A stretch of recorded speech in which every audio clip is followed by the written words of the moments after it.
আসসালামু আলাইকুম ওয়া রাহমাতুল্লাহ।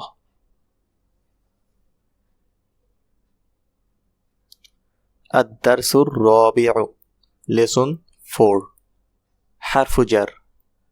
হারফ মানে হলো পার্টিকেল অথবা অব্যয় এবং জার মানে হচ্ছে প্রিপোজিশন। তাহলে হারফু জার এর অর্থ দাঁড়ায় পার্টিকেল অফ প্রিপোজিশন।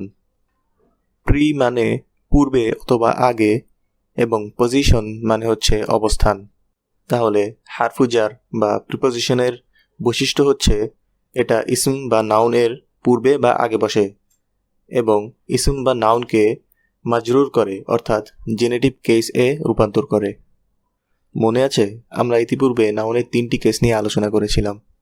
ইসম বা নাউনের শেষের হরফে সিঙ্গেল পেশ বা ডাবল পেশ থাকলে সেটা হবে মারফু। ইসম বা নাউনের শেষের হরফে সিঙ্গেল জবর বা ডাবল জবর থাকলে সেটা হবে মানসুব। ইসম বা নাউনের শেষের হরফে সিঙ্গেল জের অথবা ডাবল জের থাকলে সেটাকে বলা হবে মাজরুর। তার মানে ইসম বা নাউনকে মাজরুর করা মানে হচ্ছে নাউনের শেষের হরফে একটি সিঙ্গেল জের অথবা ডাবল জের বসবে।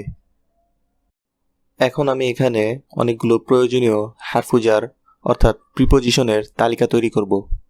আপনারা অবশ্যই আমার সাথে সাথে নোট করে নেবেন।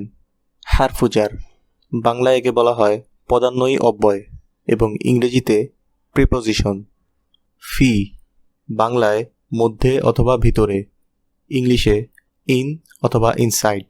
আলা, উপরে অথবা অপরে, অন অথবা আপন। তাহতা, নিচে অথবা তলায়, আন্ডার অথবা বিনিথ। খলফা, পিছনে, বিহাইন্ড। আমামা, সামনে, ইন ফ্রন্ট অফ। মিন, থেকে, ফ্রম। ইলা, দিকে অথবা পর্যন্ত, টু অথবা টুয়ার্ডস। বি, দিয়ে অথবা দ্বারা, উইথ অথবা বাই। লি, জন্য, ফর অথবা টু। আন, সম্পর্কে বা থেকে, অ্যাবাউট অথবা ফ্রম। মা, সাথে বা সহ, উইথ। বাইনা, মাঝখানে, বিটুইন বা অ্যামং। ফাওকা, উপরে, অ্যাভব অথবা ওভার।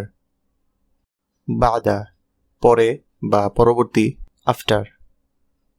কবলা, আগে অথবা পূর্বে, বিফোর।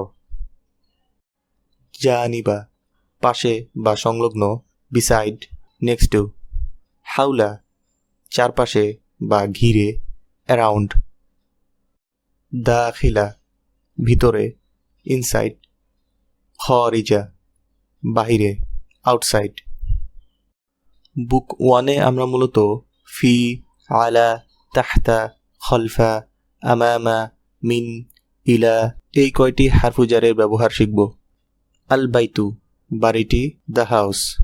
ফিল বাইতি, এখানে ফি হচ্ছে হারফু জার যার অর্থ মধ্যে অথবা ভিতরে।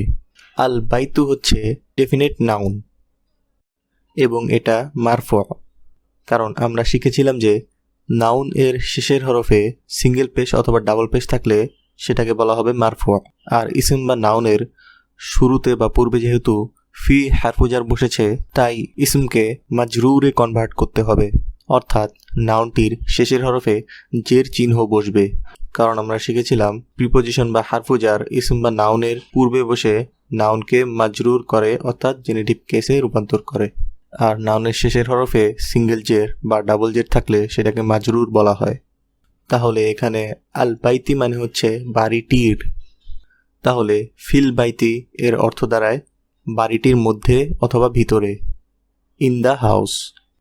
এভাবে আল মসজিদু মানে হচ্ছে মসজিদটি, ফিল মসজিদি মানে হচ্ছে মসজিদটির ভিতরে অথবা মধ্যে। তারপরে আল মাকতাবু মানে টেবিলটি, আলাল মাকতাবি মানে হচ্ছে টেবিলটির উপরে। আস-সারিরু অর্থ হচ্ছে খাটটি বা বিছানাটি। আলা সারিরি, বিছানাটির উপরে অথবা খাটটির উপরে।